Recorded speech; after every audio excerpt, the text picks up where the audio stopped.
Bonjour tout le monde. Alors, aujourd'hui, au cours de cette vidéo, on va vous présenter une nouvelle technologie sous le nom du cloud computing, présentée par M. Babit Hatim, Boutahon Mouad et Majilan Yassine, encadré par M. Baqiya Hassan.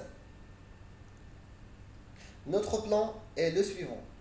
On va d'abord commencer par une définition, ensuite on va voir l'historique du cloud computing, après on va voir les types et les formes, avantages et inconvénients, et à la fin, on va voir une solution proposée par Google Apps. Tout d'abord, qu'est-ce que le cloud computing? Définition. Le cloud computing, ou l'informatique dans le nuage, est un modèle pratique à la demande pour établir un accès par le réseau à un réservoir partagé de ressources informatiques configurables. Par exemple, réseau, serveur, stockage, applications et services, qui peuvent être rapidement mobilisés et mis à disposition en minimisant les efforts de gestion ou les contacts avec le fournisseur de services. Pour bien comprendre, il s'agit en quelque sorte de la dématérialisation de l'informatique, c'est-à-dire de déporter toutes les opérations normales qui peuvent être effectuées dans votre ordinateur sur des serveurs distants sur Internet. L'ensemble de ces serveurs constitue ce qu'on appelle le cloud. Maintenant, on va voir l'historique.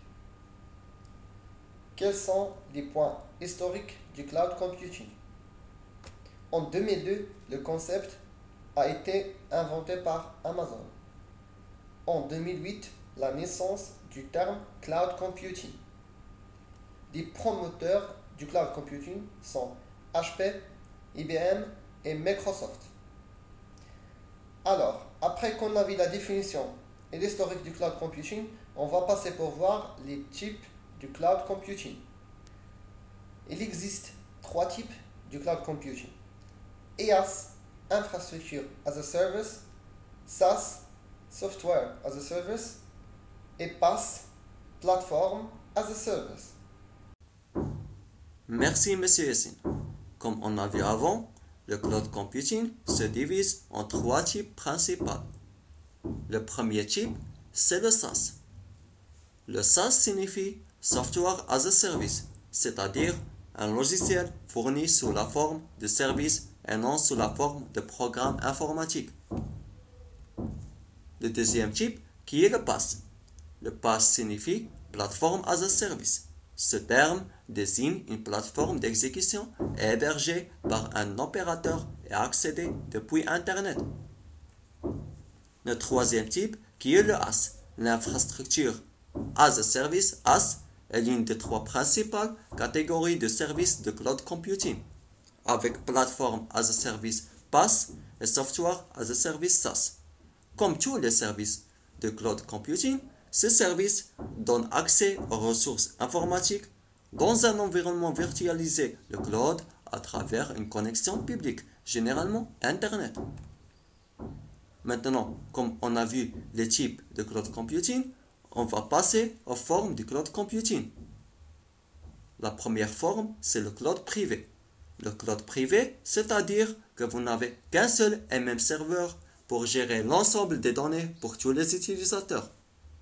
Celui-ci est administré soit en interne, soit par un prestataire spécialisé. Il permet d'avoir un contrôle beaucoup plus complet sur ses données et sur son infrastructure. Le deuxième, c'est le cloud public. À l'inverse du cloud privé, le cloud public ne veut pas dire que les données sont accessibles à n'importe qui, mais uniquement que vos données sont hébergées sur une multitude de serveurs eux-mêmes accessibles par un nombre déterminé d'utilisateurs. On prend deux exemples. Le premier, c'est le cloud de Microsoft Office et le deuxième, c'est le cloud d'Amazon. Maintenant, comme on a vu les formes de cloud computing, on va passer aux avantages et aux inconvénients du cloud computing avec M. Mouad. Merci Hatim. Maintenant, on va passer aux avantages et inconvénients du cloud computing. Et on va commencer par les avantages. Donc, le cloud, il est accessible sur un smartphone, une tablette, un notebook ou un PC. Les outils et les logiciels sont accessibles via une connexion Internet classique. Elle est aussi sécurisée. Donc les données sont sauvegardées sur des serveurs ultra protégés avec sauvegarde permanente. En cas d'incendie ou de cambriolage dans les locaux, aucune donnée ne sera perdue. Elle est aussi facile, donc la mise en place elle est ultra simple, elle suffit d'une connexion Internet. Elle est aussi flexible, donc la puissance, les systèmes d'exploitation, la carte graphique n'ont aucune importance. L'utilisateur peut passer d'un poste à un autre sans aucune contrainte. Elle est aussi évolutive, c'est-à-dire les outils peuvent évoluer sans aucune mise à jour et sans aucun téléchargement. Et maintenant, on va passer aux inconvénients du cloud computing. Dans le cloud, la connexion Internet est obligatoire. Sans celle-ci, il est inutile d'espérer pouvoir accéder aux ressources. Autre chose, la transportabilité des données, c'est-à-dire les données sont-elles prisonnières du service auquel elles sont liées. La troisième inconvénient, c'est la sécurité et l'intégrité des données.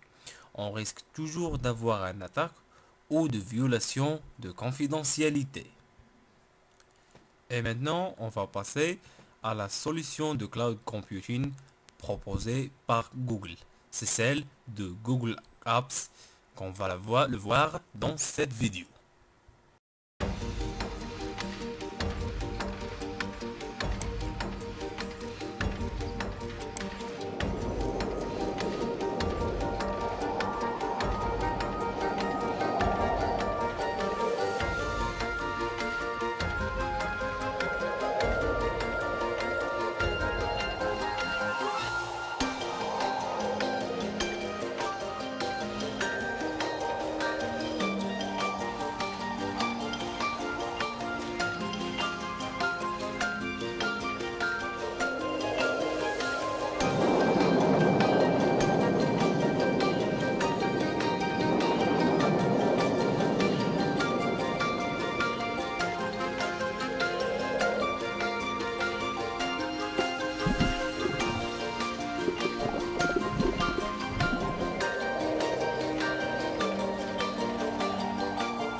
Et avant de terminer ce cours-là, on veut dire qu'en conclusion que le monde change vite.